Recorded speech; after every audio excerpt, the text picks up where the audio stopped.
اكثر مباراة اثرت بها وما جاي تروح من بالي هي هاي المباراة. عاد العراقي للمباراة وسجل الضربة الثانية اللي جمهور الاردن استفز بها الجمهور العراقي، واللواعيب الاردنية استفزت بها الجمهور ونفرزت بها الجمهور العراقي.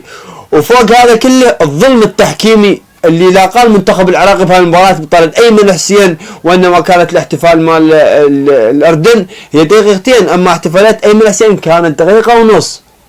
فطرد أيمن حسين من كثرة الاحتفالات أو من كثر اللقطة. هي نفس الحركة اللي سواها أيمن سوت الأردن بمجموعة، سواها أيمن حسين وحده، بحيث إحنا إن واحد يعادل عن منتخب كامل المنتخب الأردني.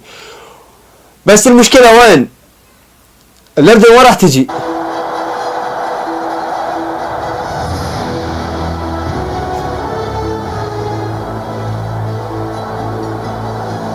هنا الشغلة واقفة، هنا شغلة خربانة.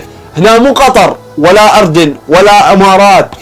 جيب لنا البرازيل هنا، روح جيب لنا اسبانيا بهسه بقوتها، جيب لنا ميسي، جيب لنا الارجنتين، جيب لنا اي واحد، مو جاي الاردن. لو تجيبون الاردن وقطر والامارات والخليج كلها تطقونه سووا تشكيله واحده ما يفوز على العراق بالبصره لو تموتون. وراح تشوفون المباراة وراح تجي وراح نشوفها، وكل احنا متحمسين لهاي المباراة. مباراة صعبة، مباراة حلوة، مباراة روعة، مباراة راح نشاهد مباراة كلش ممتعة ان شاء الله.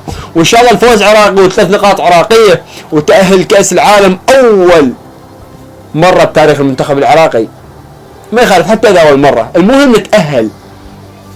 بس شنو انت باع البصرة، باع شنو؟ باع جمال البصرة، باع الاردن. راح تجي هنا وراح تشوف شنو معنى كرة القدم العراقية، راح يشوفون شنو معنى الجمهور العراقي.